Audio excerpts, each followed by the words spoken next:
Shalom, que le Seigneur vous bénisse.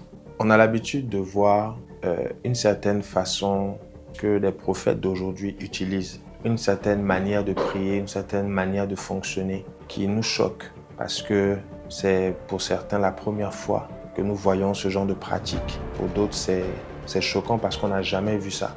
Il y a un homme de Dieu qui a dit que à cette époque, on ne peut pas utiliser l'huile parce que l'huile est bonne pour cuire des alocos et non pour faire des prières. Et un autre homme de Dieu aussi a dit qu'on n'a pas besoin d'utiliser le sel, alors que Élisée a utilisé le sel pour guérir toute une ville. Et on voit aussi Jésus qui, pour guérir un aveugle, il a besoin de cracher par terre, de faire de la boue et de mettre sur les yeux. Comme pour dire que derrière chaque problème se cache une histoire.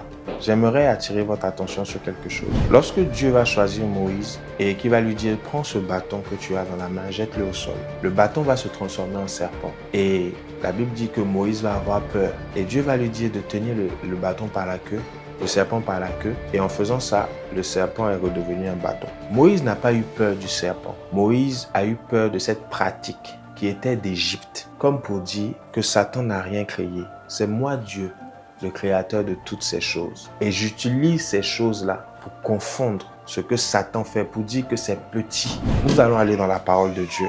La Bible nous parle d'une histoire. Dans Luc 8, du verset 26 à 39, on nous parle du fou de Gadara. Cette histoire m'intrigue, cette histoire me fait beaucoup réfléchir. Et l'Église ne nous explique pas cette histoire-là. Parce que dans cette histoire, il y a tout un enseignement. Bien aimé, Jésus sort de la barque avec ses disciples. Il se retrouve face à face avec un fou. Le fou arrive vers Jésus et le fou dit « Es-tu venu pour nous tourmenter ?» Avant le temps. La Bible dit que Jésus était en train de dire au démon de sortir. Et le démon résiste. Il résiste au Père des esprits. Le démon résiste. Il y a une résistance. Et j'ai entendu un homme de Dieu dire que tous ceux, et ce n'est même pas le seul, il y en a beaucoup qui disent qu'on ne peut plus faire des délivrances. Ceux qui font des délivrances en parlant à la personne qui est possédée ou au démon, ce sont des fausses délivrances. Ce n'est pas une bonne délivrance, c'est faux. C'est du faux, c'est pas du vrai. Et pourtant, ici, Jésus dialogue avec un possédé. Notre Jésus là, il parle avec un possédé et il lui demande quel est ton nom. Légion, et le gars il répond, Légion est mon nom. Comme pour dire que nous sommes plusieurs dans ce corps. Les amis, Jésus qui est le Dieu sur terre, Jésus qui est Dieu, avait-il besoin de dialoguer avec un gars qui est possédé? Si Jésus a dialogué, encore une fois, c'est pour nous enseigner. Bien aimé, derrière chaque problème se cache une histoire. Jésus va répondre à la demande du possédé en disant « Je t'autorise ». Parce que le possédé a demandé « Ne nous tourmente pas, il faut nous mettre dans les ports qui sont là ». Jésus a dit « Ok, allez-y ». Et Jésus va répondre donc à la demande du possédé.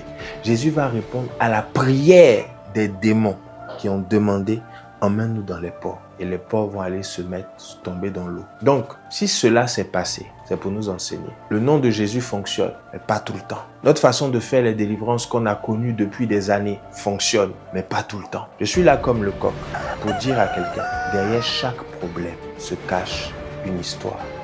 Si tu veux voir ce que tu n'as jamais vu, change ta façon de prier. Que le Seigneur vous bénisse et qu'il illumine les yeux de vos cœurs. À très bientôt. Bye.